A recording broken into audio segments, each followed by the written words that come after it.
കേരളത്തിൽ ശത്രുപക്ഷത്ത് തുടരുമ്പോഴും അങ്ങ് തെലങ്കാനയിൽ കൈകോർക്കുകയാണ് സിപിഎമ്മും കോൺഗ്രസും. ലോക്സഭാ തെരഞ്ഞെടുപ്പിൽ തെലങ്കാനയിൽ കോൺഗ്രസിന് പിന്തുണ പ്രഖ്യാപിച്ചിരിക്കുകയാണ് സിപിഎം. മാത്രമല്ല, കോൺഗ്രസ് സ്ഥാനാർത്ഥികളെ പിന്തുണയ്ക്കണമെന്ന് അഭ്യർത്ഥിച്ചുകൊണ്ടുള്ള പ്രചാരണങ്ങളാണ് തെലങ്കാനയിൽ സിപിഎം നടത്തുന്നത്. തെലങ്കാന മുഖ്യമന്ത്രിയും സംസ്ഥാന കോൺഗ്രസ് അധ്യക്ഷനുമായ രേവന്ത് റെഡ്ഡിയുമായി സിപിഎം നേതാക്കൾ നടത്തിയ ചർച്ചയ്ക്ക് ശേഷമാണ് തീരുമാനമെടുത്തത്. സിപിഎം സ്ഥാനാർത്ഥിയെ പ്രഖ്യാപിച്ച ഭോങ്കർ മണ്ഡലത്തിൽ മത്സരത്തിൽ നിന്ന് പിന്മാറണമെന്നും എല്ലാ മണ്ഡലങ്ങളിലും കോൺഗ്രസിനെ പിന്തുണയ്ക്കണമെന്നും രേവന്ത് റെഡ്ഡി ആവശ്യപ്പെടുകയും ചെയ്തു. സിപിഎം ഇന്ത്യ മുന്നണിയുടെ ഭാഗമാണ്. ബിജെപിയെ പരാജയപ്പെടുത്താൻ കോൺഗ്രസുമായി സഹകരിച്ചിരിക്കുകയാണ് തെലങ്കാനയിൽ സിപിഎം.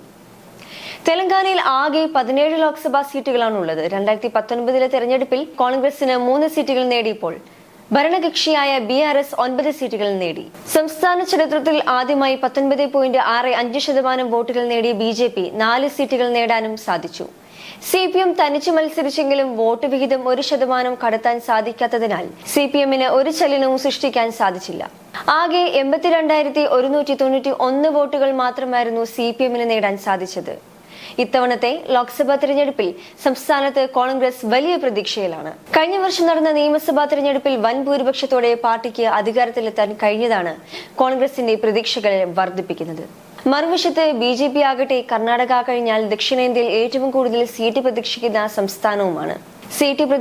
സംസ്ഥാനവുമാണ് തെലങ്കാന. സംസ്ഥാനത്തുടനീളം സിപിഎമ്മിന്റെ പിന്തുണ തേടിയതായി മുഖ്യമന്ത്രി രേവന്ത് റെഡ്ഡി പറഞ്ഞു. ചില പ്രാദേശിക വിഷയങ്ങളിൽ ഇരു കക്ഷികൾക്കും ഭിന്നാഭിപ്രായം ഉണ്ടെങ്കിലും BJPക്കെതിരെ ഇരുവരും ഒറ്റക്കെട്ടാണ്. അതേസമയം തെലങ്കാന മുഖ്യമന്ത്രി രേവന്ത് റെഡ്ഡി ചട്ടലംഘനം നടത്തിയെന്ന് തെരഞ്ഞെടുപ്പ് കമ്മീഷൻ ആരോപിച്ചു. തെരഞ്ഞെടുപ്പിന്റെ പെരുമാറ്റച്ചട്ടം നിലനിൽക്കെ കർഷകർക്കുള്ള സഹായ പദ്ധതിയായ റൈതു ഭരോസ ഉപയോഗിച്ച് വാഗ്ദാനങ്ങൾ നൽകിയെന്നാണ് കമ്മീഷന്റെ കണ്ടെത്തൽ. പൊതുസമ്മേളനങ്ങളിൽ ഇത്തരം പരാമർശം രേവന്ത് റെഡ്ഡി നടത്തിയെന്നും കമ്മീഷൻ കണ്ടെത്തി. ലോക്സഭാ തെരഞ്ഞെടുപ്പിൽ തെലങ്കാനയിൽ ഭൂരിപക്ഷം സീറ്റുകളും കോൺഗ്രസ് ജയിക്കുമെന്നാണ് ലോക്പോൾ നടത്തിയ സർവേ പ്രകാരം പറയുന്നത്. നിയമസഭാ തെരഞ്ഞെടുപ്പിൽ തെലങ്കാനയിൽ നല്ല ഭൂരിപക്ഷത്തോടെ കോൺഗ്രസ് അധികാരത്തിൽ എത്തിയിരുന്നു. BJP 2ാം സ്ഥാനത്ത് വരുമെന്നും സർവേ പ്രവചിക്കുന്നുണ്ട്. K. ചന്ദ്രശേഖർ റാവുവിന്റെ ഭാരത് രാഷ്ട്ര സമിതിയായിരിക്കും 3ാം സ്ഥാനത്ത് വരിക.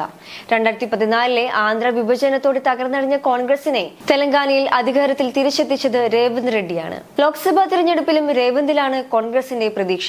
BRSന്റെ അധികായനായ നേതാവ് K. ചന്ദ്രശേഖർ റാവുവിന്റെ അവശേഷിക്കുന്ന കോട്ടകളും തകർക്കാൻ രേവന്തിന് കഴിയുമെന്ന പ്രതീക്ഷ കോൺഗ്രസ് നേതൃത്വത്തിനുണ്ട്.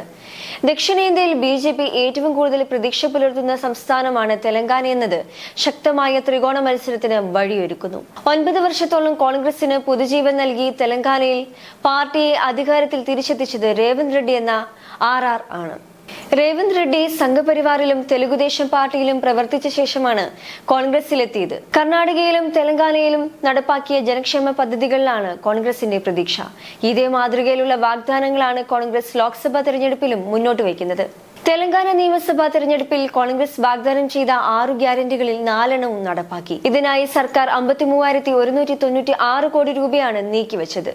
സ്ത്രീകൾക്കുള്ള സൗജന്യ ബസ് യാത്രയും പാവപ്പെട്ടവർക്കുള്ള 10 ലക്ഷം രൂപയുടെ ഇൻഷുറൻസ് സുരക്ഷയും സൗജന്യ വൈദ്യുതിയും 500 രൂപയ്ക്ക് ഗ്യാസ് സിലിണ്ടറിനും നല്ല പ്രതികരണമാണ് ലഭിക്കുന്നത്.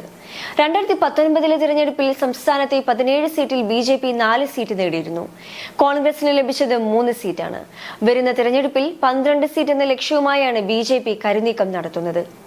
ദക്ഷിണേന്ത്യയിൽ നിന്ന് 50 സീറ്റ് എന്നതാണ് ലക്ഷ്യം. അതിൽ പ്രധാനം തെലങ്കാനയാണ്.